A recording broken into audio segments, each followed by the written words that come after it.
What's up, Barefoot Nation? This week, I'm going to be showing you 7, thankfully I don't have 7 fingers, 7 cold hardy plants that look fantastic in the winter. Let's go! Alright guys, so the first plant that I'm going to discuss has to be this Brackens Brown Beauty Magnolia.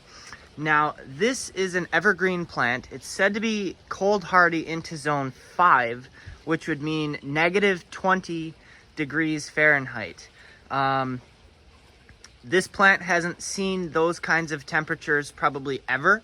It was planted last fall. Hopefully it won't see that cold of a temperature either. These cold frames have different potted plants and things in them, so including a needle palm, which is in the ground but needs to be dry. So yeah, the Brackens Brown Beauty is a beautiful full sun plant.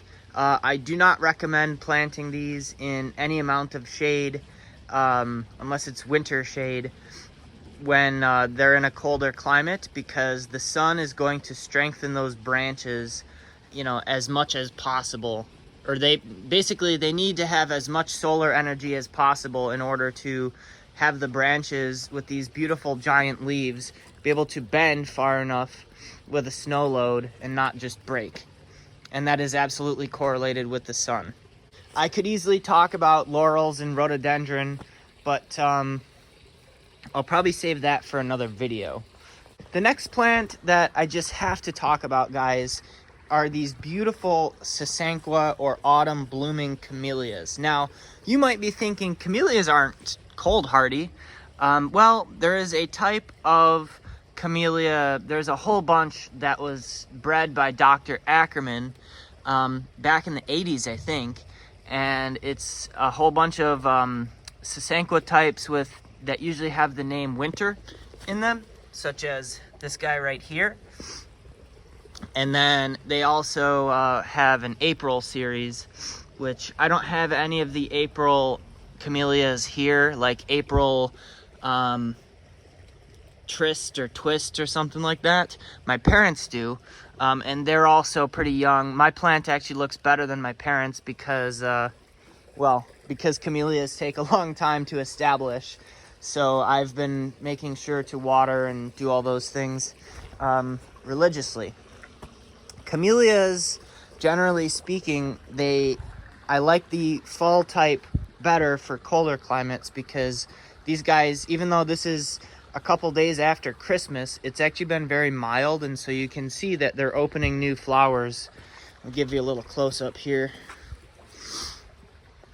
So, I mean, they're beautiful.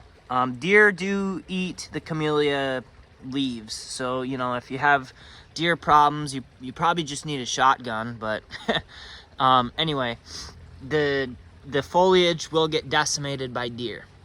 You can see that when we get super cold, that the flowers do kind of get frosted off, and these will fall eventually. But, you know, I mean, again, to have actual winter color is pretty spectacular. I got sidetracked talking about deer. The camellia plants, camellia shrubs / trees, depending on the variety, generally they're going to want some shade, particularly in the winter. Camellias will do very well with, you know, a couple hours of morning sun. By and large are woodland shade plants. The Sasanqua types will tolerate more sun than the Japonica types. I'll show you a Japonica type just for kicks and giggles. So here you can see another young Camellia Japonica. I think this area is massively overplanted. I was gonna like prune this into a tree and have this be like a bush, and I don't know, I'm probably gonna move the camellia. Sable palms you never want to move once they're in a spot you like them, because they form their trunk underground and you'll basically kill them, but we're not talking about sables here. This is a Camellia Japonica, and this is also a zone 6 hardy variety called so this is a camellia called Spring Circus, and I'm 95% sure it has beautiful variegated flowers. once it's kind of more mature. But the thing is when they're young, apparently, like last year, it just bloomed solid pink flowers, and it didn't have that white margin to the flower. So apparently that's a thing with camellias. So I've yet to see this young plant, you know, really flower, but you can see that these leaves here are definitely much bigger, and the buds for that matter, are much bigger than the Sasanqua types. The disadvantage to a Japonica type camellia is that these buds have to make it through a cold winter potentially, you know, and what happens more often than not in my past experiences with camellias is that the flower buds will burn off or they'll die and the plant will be fine. So, you know, having this beautiful evergreen plant is nice, but again, I was supposed to just talk about the Sasanqua types. With these larger leaves, the Japonicas are going to want a little bit more shade. And yes, I'm in a puddle. It's been raining constantly, and I'm just, you know, I've got a couple swales I didn't build on my property. You could just say that. The next plant is a palm tree. Yay! No, I will definitely talk about cold hardy palms in the future. I see them. Can you guys see them? Oh, that was terrible. So anyway, and I'm still laughing at my own joke. I have to say the rain, although it's making everything, the rain has a beautiful effect on a lot of these plants. And sedum is like especially these, this is actually Sedum rupestre Angelina. And you can see that this plant is in a container and it is December. Sedums are fully hardy down to zone 4. So most varieties. Some are more cold hardy, others less, but these sedums are not only evergreen, but they're cold hardy down to zone 4. So people who live in zone 6, giving the 2-zone rule, you can keep sedum in a container all year and it'll look fantastic, as this plant does here. In the winter, they get that little bit of orange blush to the tips of the branches, or however you would describe that. I think these sedums, they're super quick growing. When I planted it in this container, this plant looked, I wouldn't say horrendous, but it was sparse. It wasn't very nice looking. And in less than a season, basically in like a month or something, it totally turned around, and I will have plenty to propagate from in the spring. I mean, I could do it now, but I'm gonna wait till spring when I'm actually planting other containers, because these are fantastic. If you wanted a color of sedum, if you love the Angelina look, but you wanted it to be a little less aggressive and a more subdued color, there's another type called Sedum Blue Spruce. Kind of confusing, I know.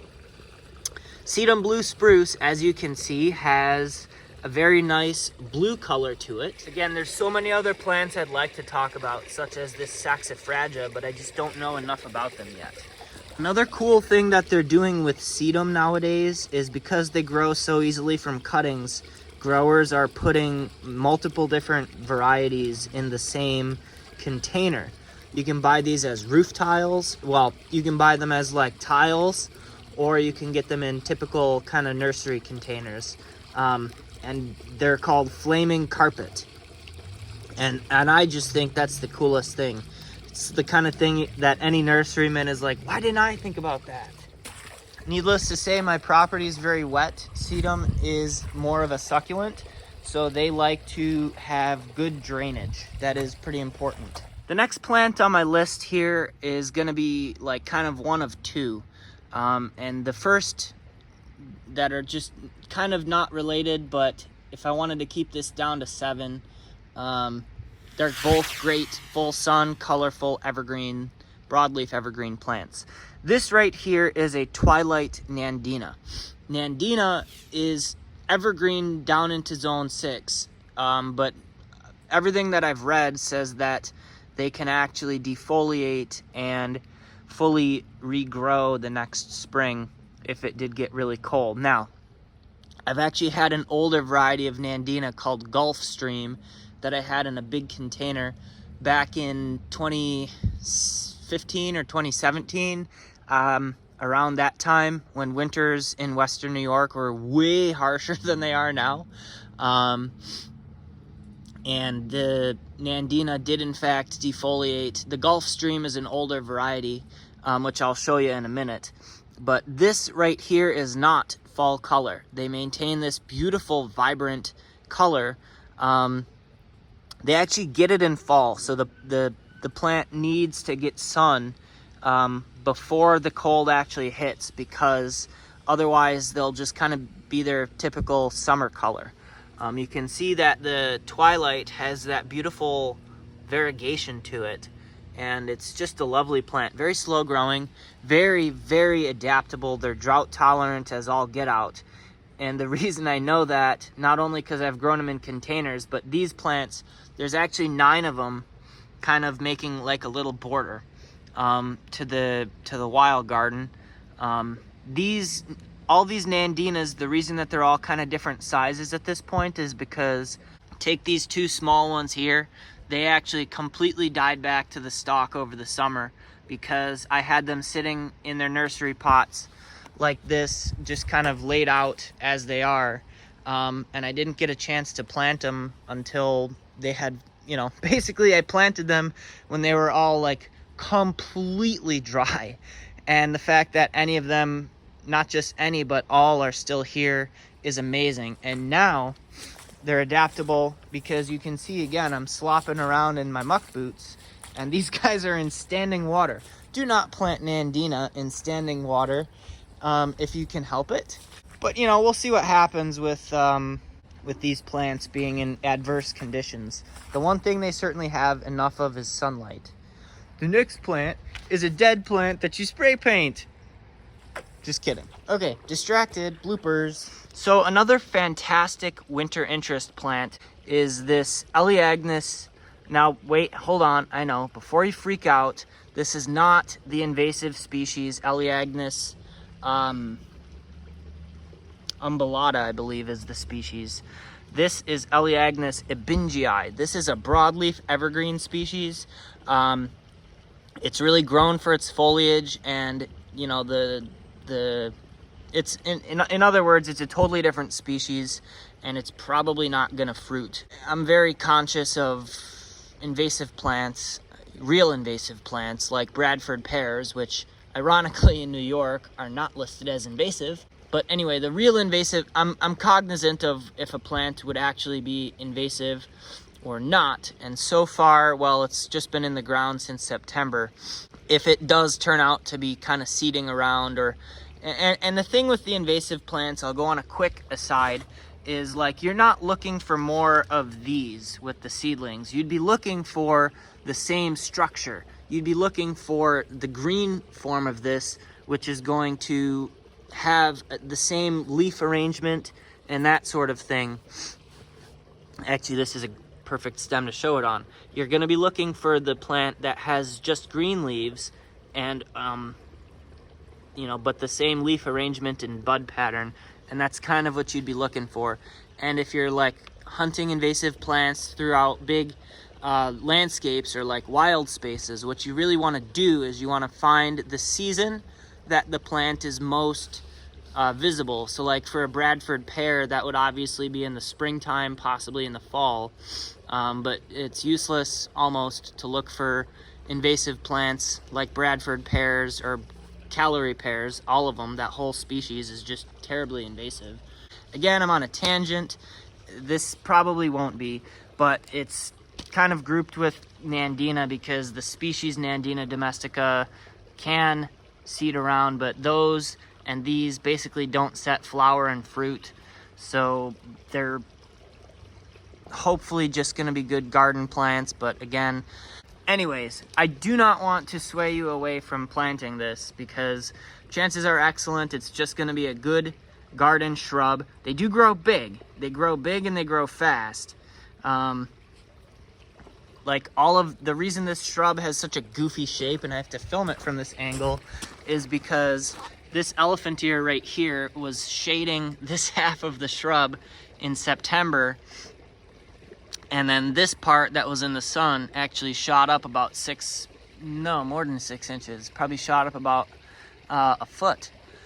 So I am very excited to see what this plant does in the coming years. The nice thing about these Eliagnus is that they are a nitrogen fixer, and they're very prunable. So again too, the other thing with the whole invasive argument, going back to that really quickly, is you can just cut the flowers off. Just good horticultural practice, guys. After a plant is done blooming, you cut the flowers off, and oftentimes it makes plants rebloom. I do think this plant is going to grow very quickly. I don't know how I'm going to manicure it based on the garden. If we step way back, kind of what I'm doing with these viburnums here is I'm using them as like a semi-sheer curtain, so to speak, with plants. Semi-sheer plant curtain. And then I don't really want to block all of my vista. So, I mean, the Eliagnus could grow, you know, easily up to that roof line and just fill this whole space. What I'm probably going to end up doing with that plant is just pruning it so that when you're sitting at the fire pit, it kind of makes the fire pit feel a little more cozy and kind of closed in. But I'm not going to let it grow to its mature height. I don't think. I mean, who knows?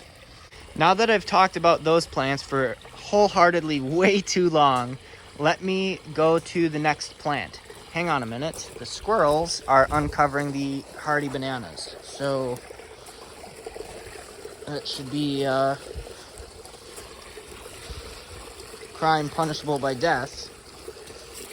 I'm actually not going to get too close and talk next to the water feature, but these little grasses here, these are Mondo Grass. I'm also going to be covering Liriope, but I just wanted to show you these cute little Mondo Grasses first. That's as tall as they get, and they're going to slowly clump together into kind of a nice solid group of foliage, evergreen foliage. I'm going to show you them now.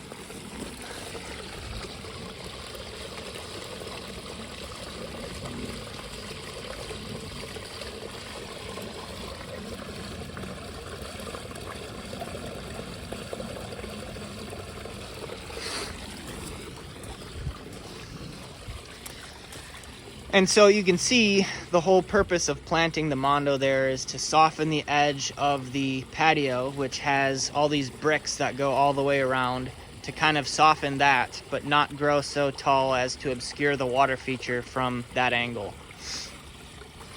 Again, there's so many other plants that I could talk about, like hart's tongue fern, wintergreen, which is a great native plant.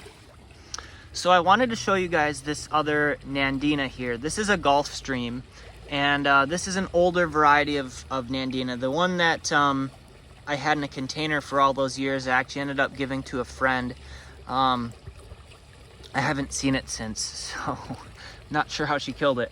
But anyway, the Nandina here had been totally smothered by irises and crocosmia in the fall. You can see that it's still green, it still looks good, and it has a little bit of that color, but it is not as colorful as it could be as if it had full sun in the fall.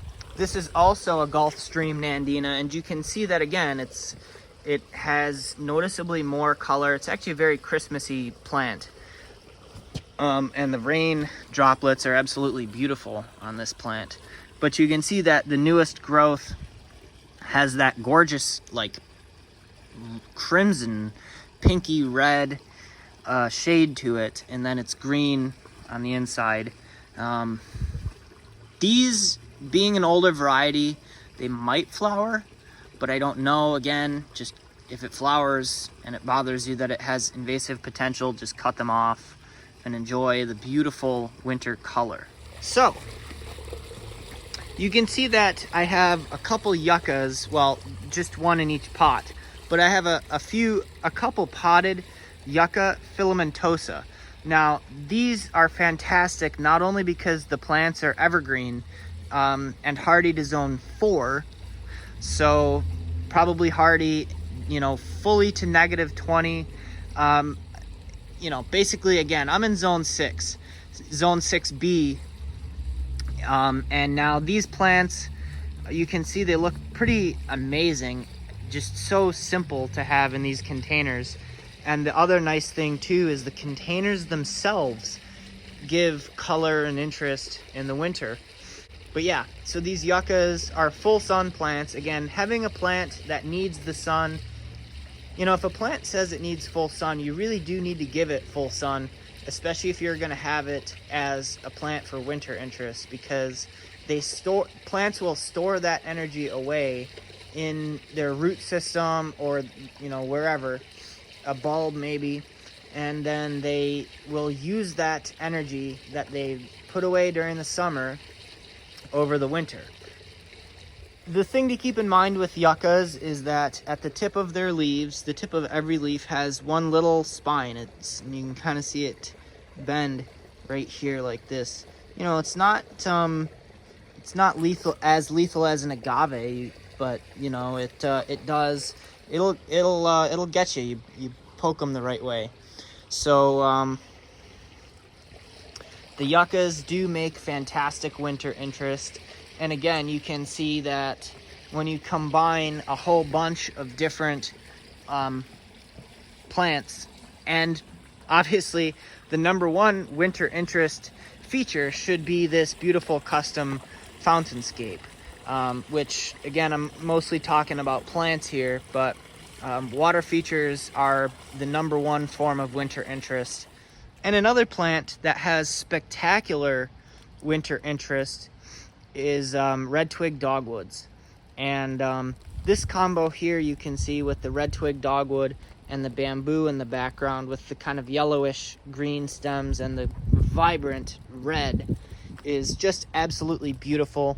I can't wait for these plants to all mature and serve their function as a privacy screen. And so this plant here is a type of bamboo. This is Philostachys spectabilis. And what's cool about it is you can see it has those beautiful golden stems. Now the new shoots in the spring are going to be an even more vibrant shade of yellow. And the other cool thing about spectabilis is that in the off season, this was recently transplanted. This was planted in August, so it hasn't really done much as far as growth. But you can see that they get this beautiful kind of, in this case, it's almost like burgundy, or kind of got some purpley hues in it. But so when you face these plants towards the sun, all of the stems will have a beautiful, that flush of color, you know, burgundy or red, that will totally be a gorgeous highlight in the future once they're established. I mean, it's established, but it's not mature, so it hasn't, whatever. And again, the stems are interesting, but the foliage still looks pretty dang good considering that it is December, and it will stay looking good like that once they're established well into zone 5. If you're in cold climates and you're growing bamboo, you don't want to have them in pots, because that will be the fastest way to turn them brown over the winter. Oftentimes they'll grow back. So now these bamboos are running bamboos. So with bamboo, there's two types. There's running and clumping varieties. Because I don't have acres and acres at this point in my life, recently I just dug this trench, and this is going to, basically, if there's any runners or rhizomes that are close to this property line, all that I do, and I'm going to clean this up and really make it nice. But having a rhizome trench, if you have neighbors, is essential for the running, to control the running types of bamboo. These are the types of bamboo that want to make bamboo forest. And so if you just kind of plant them and let them go and think, oh, I'm in a cold climate, they won't spread. No, your neighbors are not going to be happy with you. Just like plant bamboo responsibly and control it.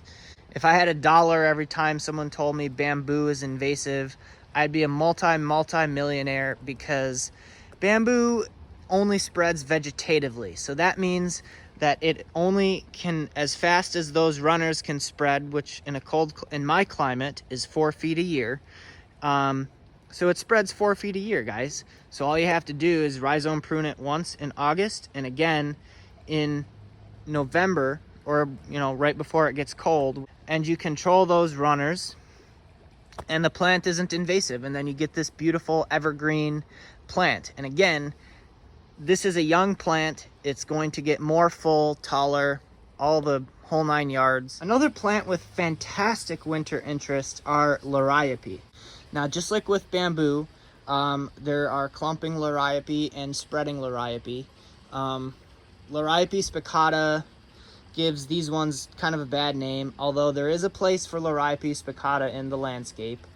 The clumping Liriope tends to have a broader leaf, and the flowers are also more visible. So these Liriopes you can see here are beautiful, even though it is late December, almost January at this point. You can see also that I have some clumping bamboo, which this Fargesia rufa is pretty unhappy because it's actually growing in full sun. The Robusta seems to be doing okay for now, but the Robusta is more cold sensitive than the rufa. Supposed to be talking about Liriope at this point, but clumping bamboos are always worth mentioning, but if you do want the thick stem look, then you're gonna have to go with a running type. But anyway, back to the Liriope. So these Liriope were planted about a year and a half, give or take, ago.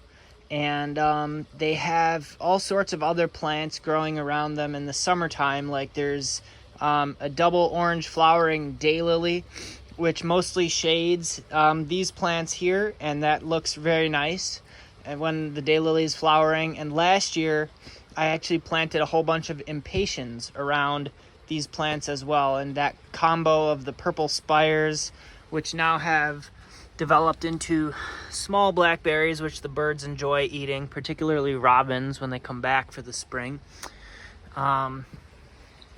Yeah, the lily turf here looks fantastic, kind of lining this walkway. This variety here is called Big Blue. And Big Blue is kind of the most common clumping form of Liriope, but there's also variegated types, and many of you who are in the South, this is not new information, but the variegated types tend to be a little bit less evergreen. They seem to be just as hardy, but they sometimes in colder winters will die back a little bit more readily. And the variegated ones is just a nice little accent to that space. This dormant shrub is a bottle brush buckeye, which doesn't really have winter interest. All right, y'all. I hope you enjoyed the video. Drop a comment down below if you want a part 2 with even more outdoor stuff. But given that it is officially the new year, even though this winter is absolutely amazing, I'm planning on shifting more towards houseplant type stuff. Just because I also don't feel like I talk about houseplants enough. I mean, so if you want to see more content just like this, be sure to smash the sub button and tap the bell. Not sub like the sandwich. Ooh, it's gonna make me hungry. Not sub like the sandwich, the sub as in subscribe. And YouTube tells me that over 90% of you guys are not subscribed. So what are you waiting for? Just do it, hit the button. Hit the subscribe button, it's free, and drop a comment down below. Tell me what your favorite winter interest plant is. Anyways, guys, thanks for watching. I can't wait to see you on the next one.